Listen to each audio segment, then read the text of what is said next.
Hello and welcome to another episode of The Rest is History with me, Tom Holland. Sitting opposite me is the ever-lovely Dominic Sandbrook. Oh, you're very kind, Tom. And Dominic, last week we were talking about greatness. Missed myself out. So I guess a complete lack of modesty is an essential attribute of greatness. But aside from yourself, I mean, we went through a lot of great people last week. In the intervening week, have you come up with any great people? I have, because you see, we didn't talk about writers, musicians. We didn't talk about Shakespeare or Mozart or the Beatles. So actually, it's not just about... We were wrong. It's not just about killing people and scoring goals. It's also about, that's a whole podcast in itself, isn't it? Okay, so Elvis, the Beatles, they'd be great. Okay, well, today I thought that we could talk about civil war. Nice. Not a cheery topic. Jolly but subject. Prompted specifically by an amazing poll I saw. You saw because I gave it to you. Yeah, it's sitting right here in front of me, in which Americans who identify as Democrat or Republican, it says 1 in 3 now believe that violence could be justified to advance their party's political goals. And this year in America, we've seen kind of armed militias starting to roam the street. I mean, what's the difference between a fraying of civil order and full-scale collapse into civil war? What are the lessons of history on that? If you're about to collapse into civil war... Yeah, do you know when it's coming? Yeah, do you know when it's coming? So what would you say what are the lessons of history there on that? Oh, easy subject.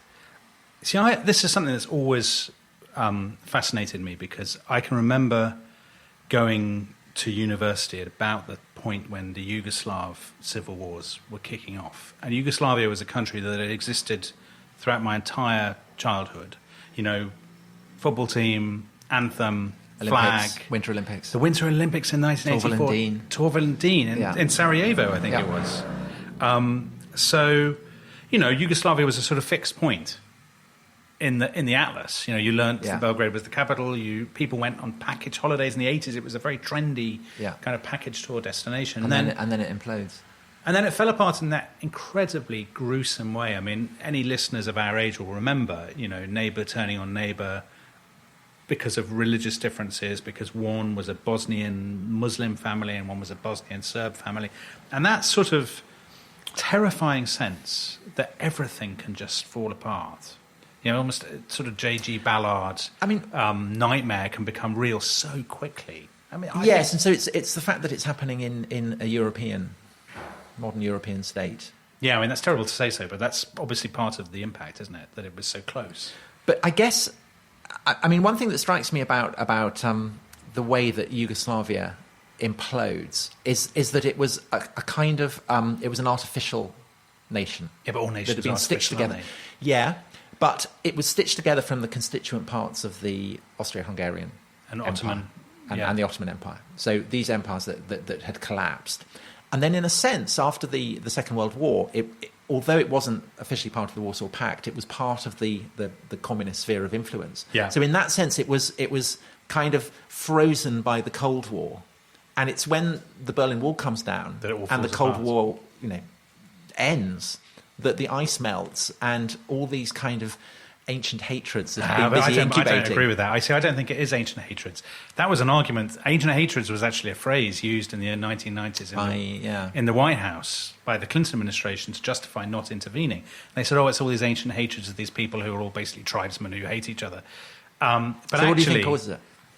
I think it's, you look at all these civil wars, you look at Spain in the 1930s, even if you look at England in the 1640s, and the patterns are not so different. You see this sort of escalation of rhetoric, this belief that the other side pose a mortal threat to the health of the nation and to you and your community.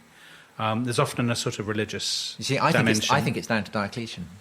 Diocletian, yeah, Roman emperor. Diocletian, the Roman emperor at the end of the 3rd century, who effectively divides the Roman Empire in two. So you have the western half and you have the eastern half. You have Orthodox and you have the Catholic, and the fracture line is mapped almost exactly onto the. This is Yugoslavia.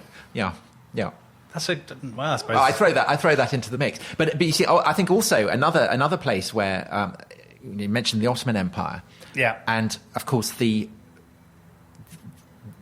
country that has been most savagely torn to pieces by civil war over the past decade is Syria. Yeah. And you've had civil war as well in Iraq.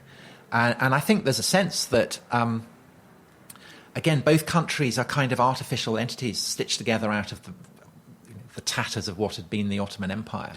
And there is a case for saying that civil wars get incubated in nation-states that perhaps previously had been part of imperial frameworks in which the idea of the nation-state made no sense at all. But that's okay. I can buy that a little bit. So you've got these sort of what you called artificial creations, where they're sort of baked in with these differences. But then you look at Spain in the 1930s. So Spain is a country with centuries of history. Of course, there are separatist movements in Spain in the 30s, but Spain was a sort of plausible, reasonable nation state. And even in areas with no separatism, people still killed their neighbours.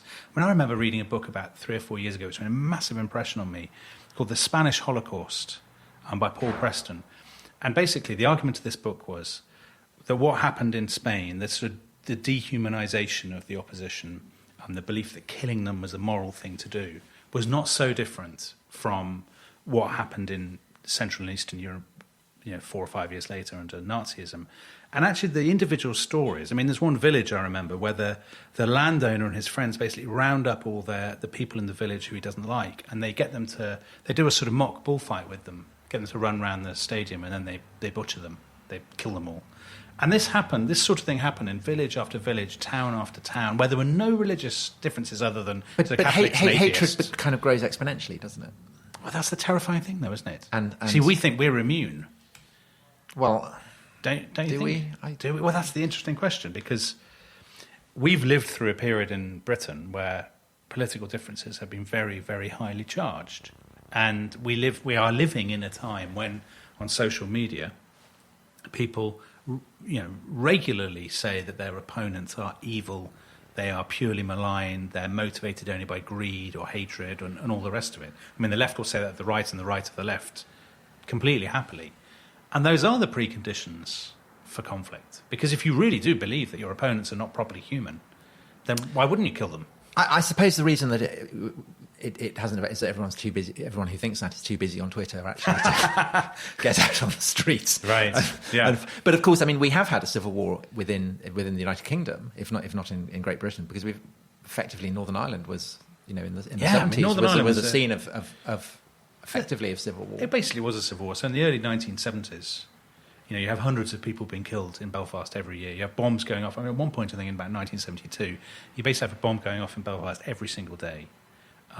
So for you're going to the shops, you're going to work. You have to go past military checkpoints. There are soldiers everywhere. There are tanks. There are armed paramilitaries in the streets. That's as close to a civil war as the United Kingdom has been since the 17th century. And the thing that's kind of interesting and depressing about that is that what causes the sectarian tensions in Northern Ireland are a legacy of the violence and the hatred and the conflict that spread across the whole of Great Britain and Ireland in the 17th century. Yeah. So in a sense, it's been an enduring legacy of. Well, I don't know if you'll agree with this, but people always say, and particularly sort of very well-meaning sort of teachers, people of that sort of denomination will say, if only we understood history, if only we knew a bit more history, we'd be so kind to each other and it would be really nice. And yet in every war that we've spoken about, particularly Yugoslavia and Northern Ireland, it is history that is in some part the culprit. It's because people have such a strong sense of history. Yes, maybe if people knew less history. I think that's true, and I think it's when identities that are rooted in religion or in an idea of nationhood rub up against equally strongly held ones that you get it. And I suppose that's what that's what happens in Spain in the 30s, is that thrown into that mix is kind of ideological tensions bred specifically of the 20th century that then kind of fuse with much older religious and national identities. But you were asking at the beginning about is there a point at which you see the alarm bells ring? Can you see an alarm bell ring? You can hear an alarm bell ring. Is there a point at which you can hear the alarm bell ringing? And I wonder what that point is, because often, let's say Britain in the 80s, which I've written about, the rhetoric was incredibly impassioned.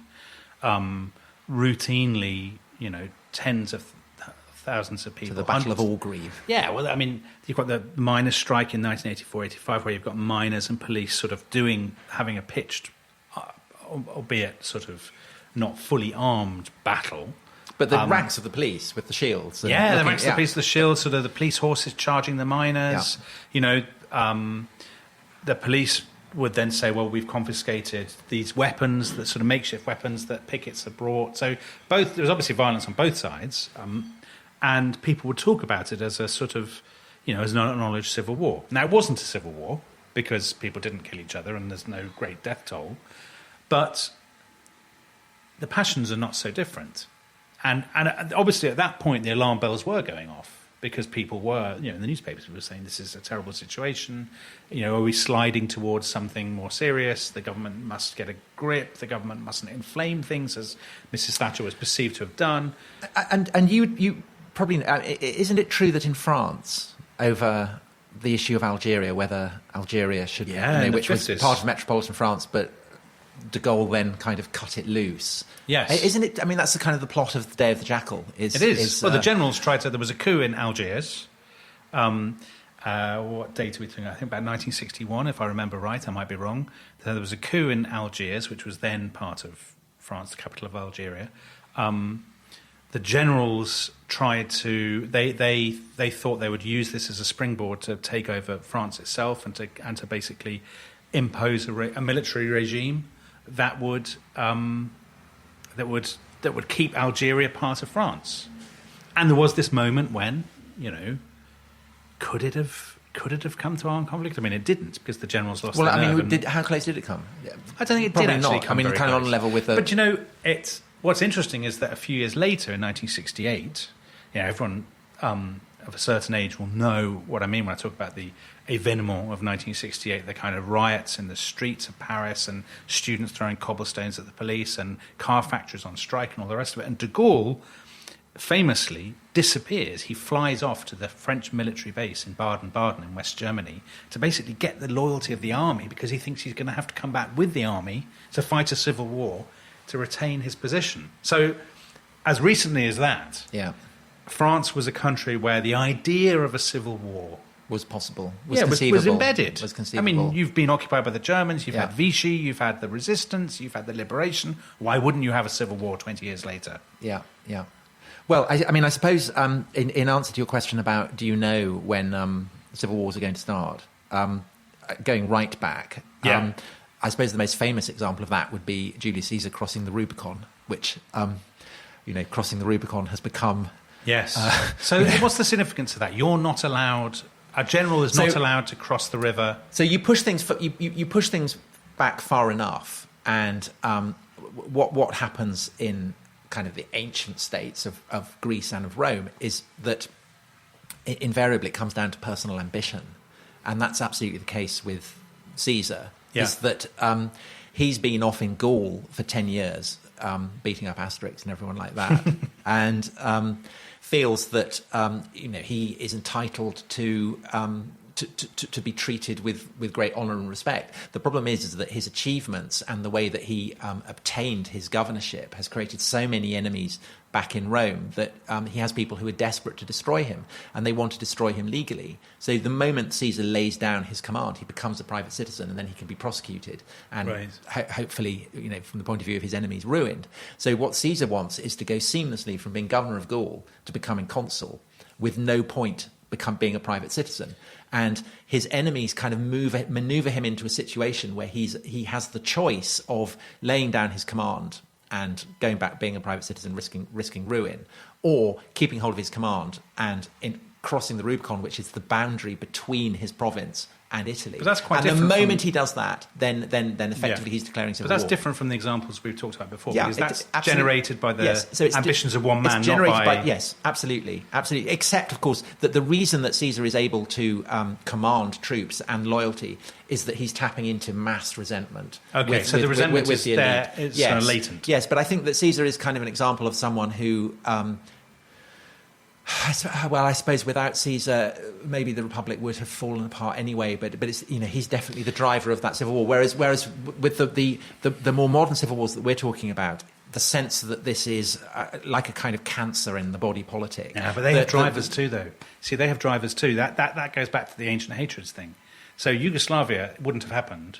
I mean, there might have been some conflict, but it wouldn't have been the same if it hadn't been for Slobodan Milosevic, who was the leader of the Serbs, deliberately inflaming the situation by saying that Serbs were being persecuted in these sort of breakaway republics. And then the leaders of some of these other republics firing up their own base at the same time and saying, we must take up arms, we must arm our police, we must be free of the Serb, blah, blah, blah, blah, blah. So basically people are deliberately pouring petrol on the flames. Isn't that just a very, very, very weaponised version of what's been happening in, say, British politics recently? Well, this is the question, isn't it? Is it? Because obviously... Well, I don't know. I mean, you're the modern historian. Tell me. Well, I mean, what I was thinking about was that the figure of Milosevic, who fires up his base, and it all implodes and results in civil war. I mean, how is that different from... That's the model. Yeah. How is that different from any other politician? I mean, you're right, that actually, now arguably, a more sort of unsettling question is, is democratic politics itself a kind of... aberration? A failed experiment? No. Is it a sort of sublimated version of a civil war? And does it have the germ of civil war in it?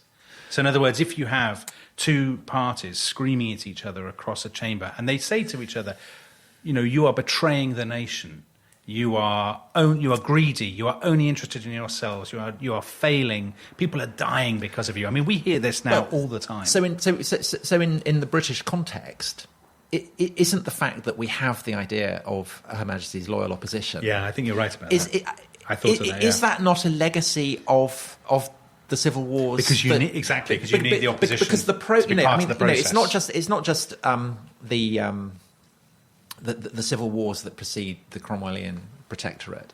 I mean, wars, violence, unrest persists throughout Britain and Ireland for decades to come. I mean, really, right the way up to Culloden, I suppose you could say. And the experience of that, the understanding of where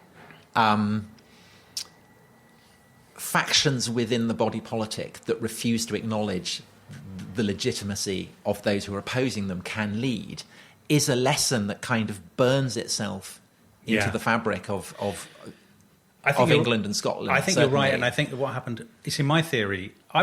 We did the English Civil War at A-level, and I was always fascinated by the fact that, we stopped, I think, with maybe... We went into Charles II, and then we sort of stopped after the Glorious Revolution, I think. So we sort of did, from James I to William of Orange.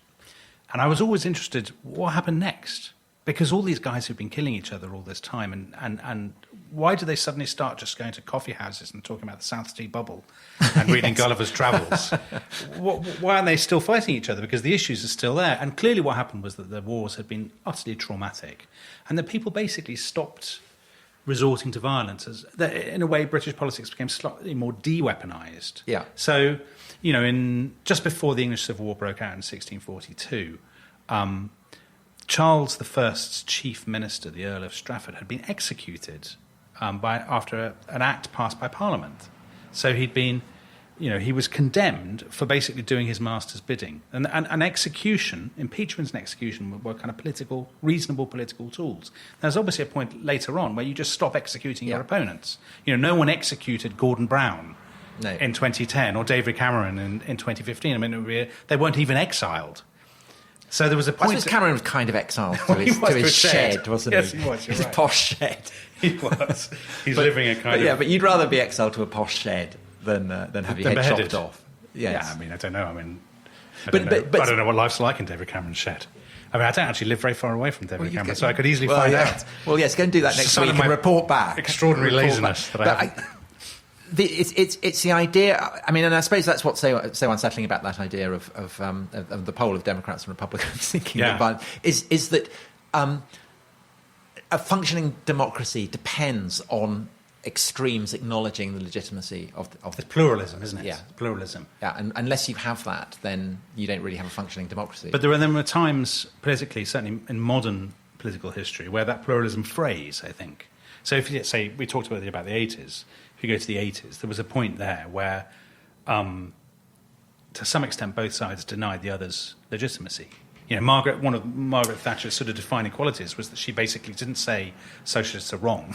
She said they are evil. They are their forces of wickedness.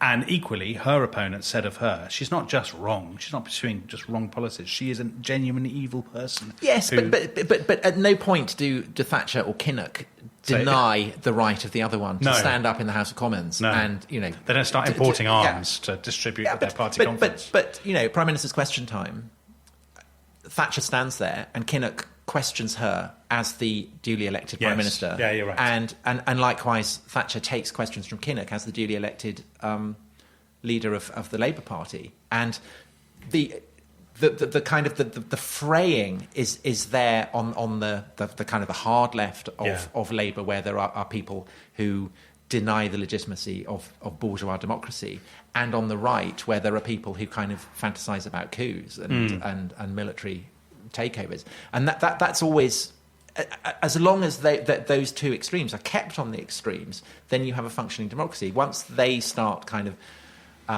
But we're in a more dangerous time now, aren't we? Because the mainstream of democracy is more discredited than it ever has been in our lifetimes. I mean, trust in democracy is lower among young people, particularly, who are the people always most likely to drive a civil war. Because they're young and they're kind of active and they don't have a mortgage. And also, I mean, famously, one of the drivers of if not civil wars, then mass civil unrest is graduates who don't get jobs. Yes, which is precisely where we're heading. And we'll have further civil unrest after this break.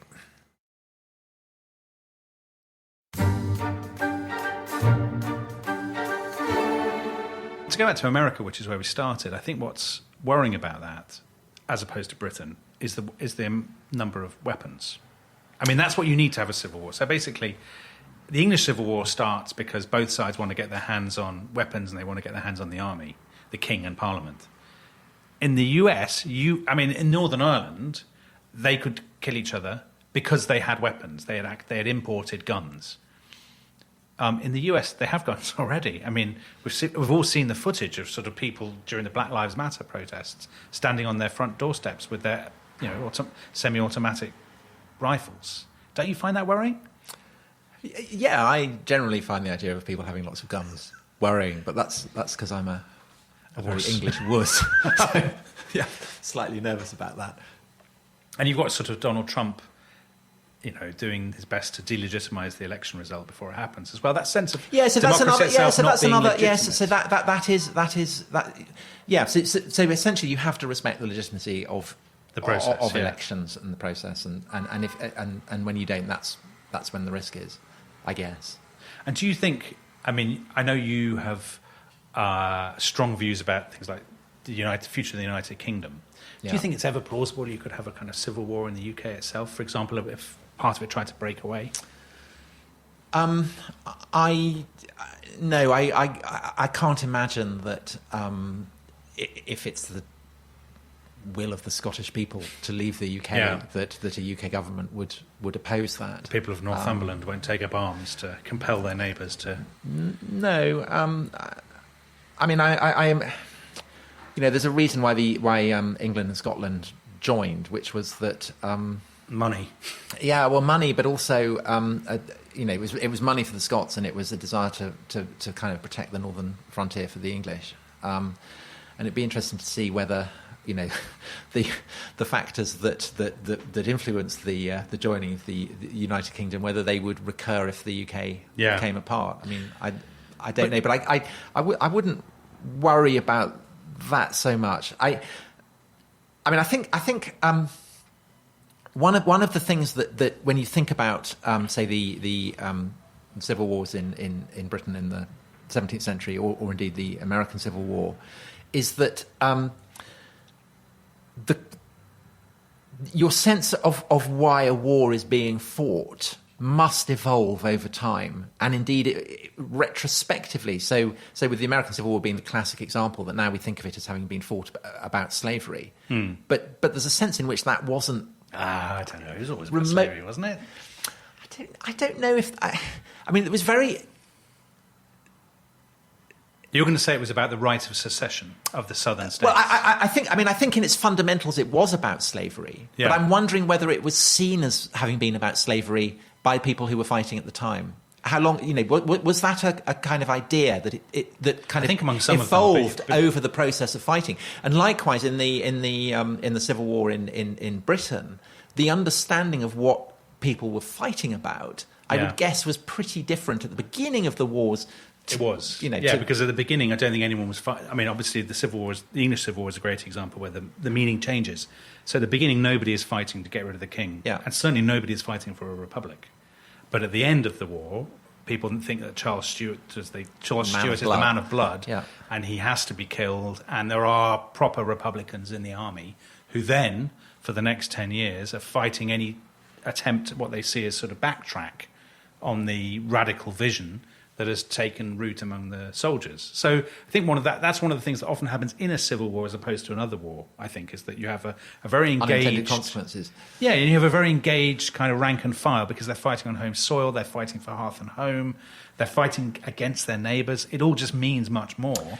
Yeah. And then they become radicalised over time. And I think that to that extent, you could say that say the tensions that have afflicted Britain over this decade, kind of the same thing has happened. That things have happened that people would not have anticipated. That perhaps the Brexit vote has unleashed I think arguments and tensions and crises. Didn't they? Yeah.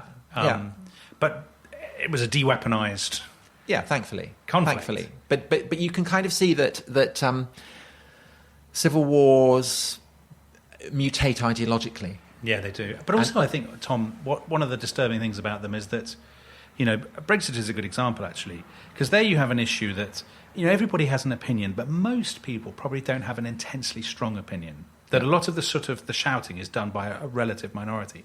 But that's true in civil wars too. Yeah. Most of the people, I mean, if you ever read interviews of people in the Yugoslavian civil war in the 1990s, or indeed in Spain in the 1930s, a large proportion of them would say, actually, I didn't want a war, I wasn't really that bothered. It was my neighbours who had always been incredibly political, who drove this, and the rest of us were sort of swept up in it. And that's the scary thing. I mean, in the English Civil War, I was identified with the clubmen. So tell us about the clubmen. Because I grew up in Wiltshire, and the clubmen were very strong in Wiltshire. They were people who basically didn't want to fight on either side. So they fight both. So they would get clubs, hence their name, and they would go and retreat and live in a forest.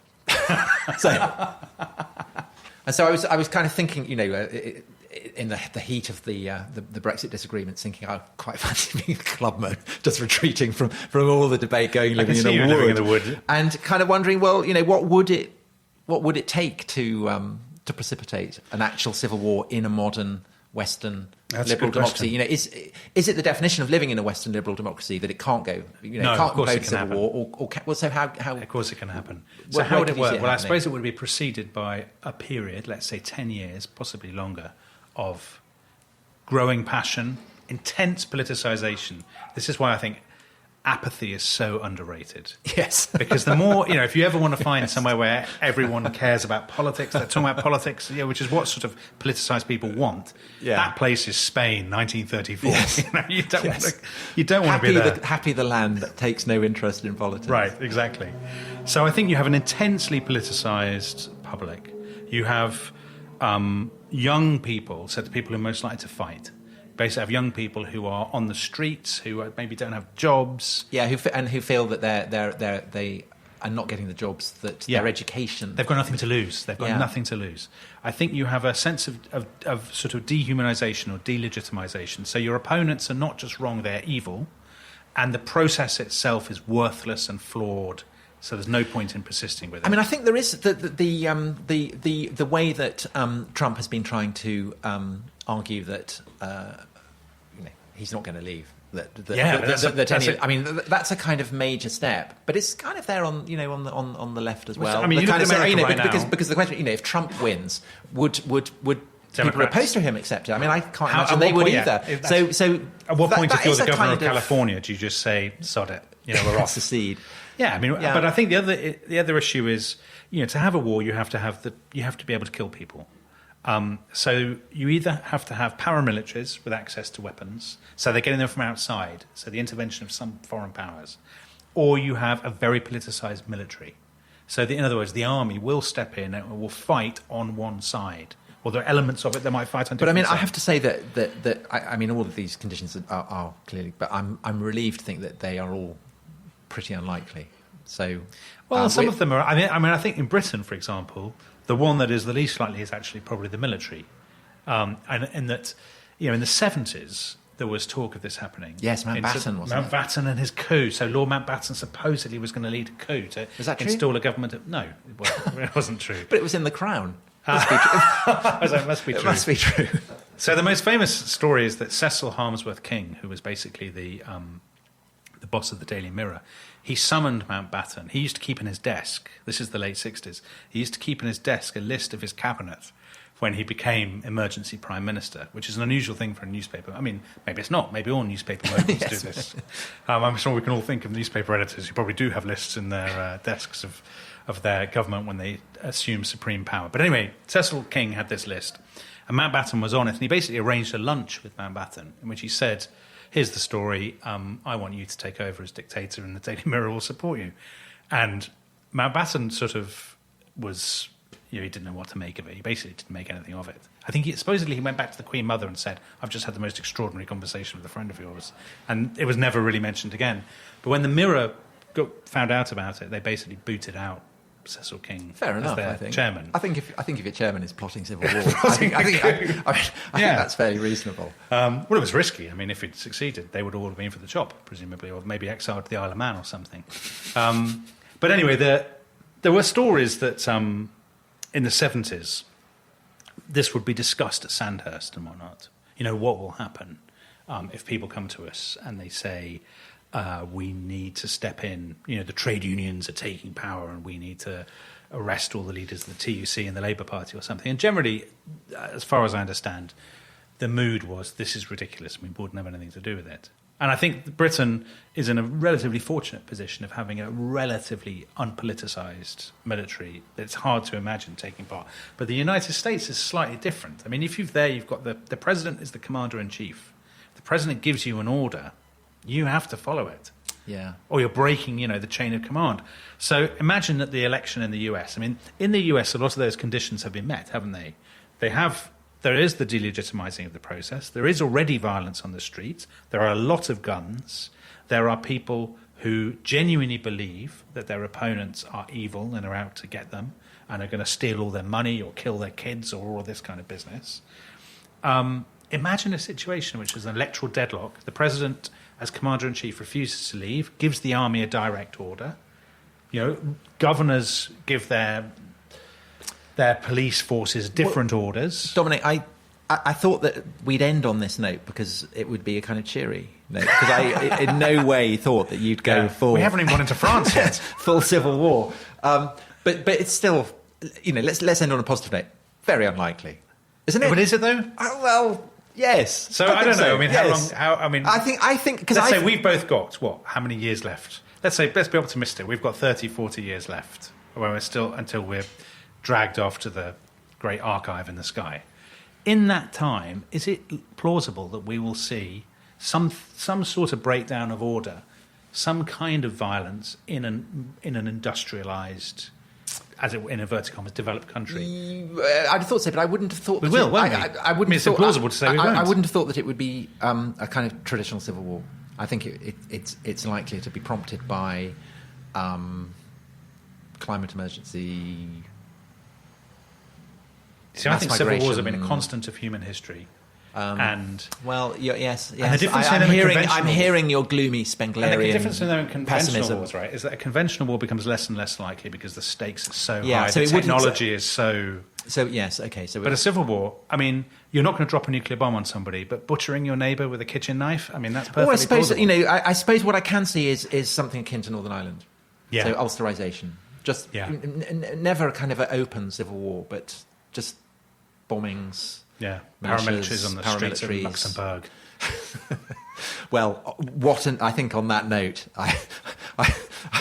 I think we have nowhere to go after that. So we will draw a line on that, which I think it's not been a cheery conversation. No, I think not been a listeners cheery conversation. should tweet us and suggest their own favourite. Tweet us and say why Dominic's wrong. Cheer me up. On that sombre note, we will bid you have a lovely day. Bid you farewell.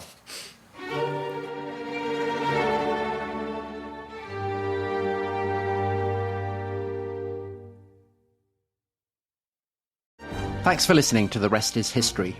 For bonus episodes, early access, ad-free listening, and access to our chat community, please sign up at restishistorypod.com. That's restishistorypod.com.